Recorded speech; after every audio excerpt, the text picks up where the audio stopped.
I started this project when I was a graduate student and was given the task of taking technology and creating something for my field.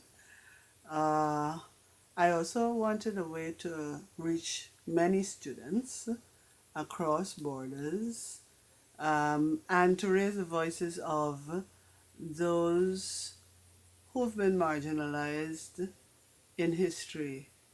My curiosity started with Denmark Vesey and then it grew wider to the Maroons and women. I'm treating the technology as if I'm creating a book. And what I would like to do is, what I am doing is bringing my interest of collecting stories to the center and meeting the students in the center to guide them in collecting stories of marginalized groups and of family members and bringing those stories to the center. Everything I do as a model for students, and for them to understand they don't have to be expert in order to be creative. The flowchart is my own map. It should show what a student-centered classroom is like. As you can see to the right, you have student work. And you have what students bring, and then to the left you have what the instructor brings to the classroom.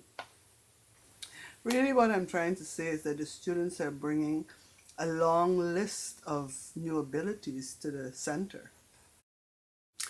And our challenge is to meet them in the middle and continue to make what we offer meaningful.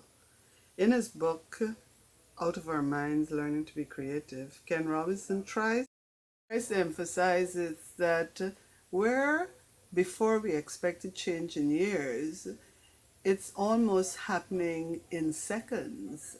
And the students, therefore, are developing and adapting to skills that are incredible and changing.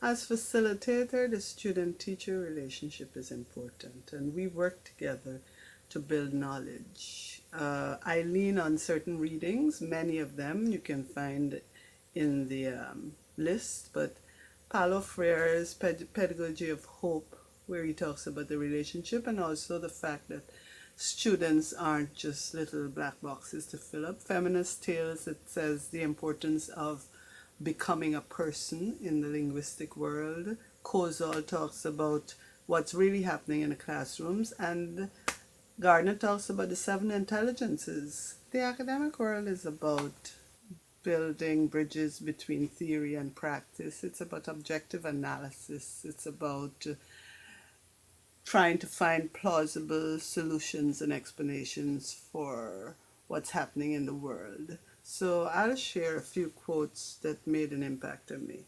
You have bell hooks in Teaching Critical Thinking, and she says, telling stories is one of the ways that we can begin the process of building community, whether inside or outside the class. And then we have Audre Lorde in Sister Outsiders saying, if I fail to recognize them as other faces of myself, these are women, then I am contributing to not only to each of their oppressions, but also to my own. And the anger which stands between us then must be used for clarity and mutual empowerment, not for evasion by guilt or for further separation. And then I must end with Paulo Freire in Pedagogy of Hope, where he says something that I think is what students bring to the center, what I bring to the center. He says it about himself. I arrived in Chile with my whole self, passion, longing, sadness, hope, desire, dreams in smithereens but not abandoned, offenses, knowledge stored in the countless fabrics of living experience, availability for life, fears and terrors, doubts, a will to live, and love, and hope especially. As a woman, I think of Patricia Collins' notion of intersectionality. I bring all of me to the world of teaching. I'm inspired by books where I find strong women, black women, women who survived, women who continue to move on, I think that influences every part of what I do. It's a strong part of what meets at my intersection. And I want to rise above the collisions and find ways for students.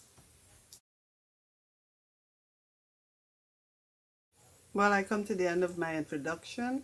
I urge you to take a look at the Dream Change 103blogspot.com website and the others to find student work. Very interesting, creative.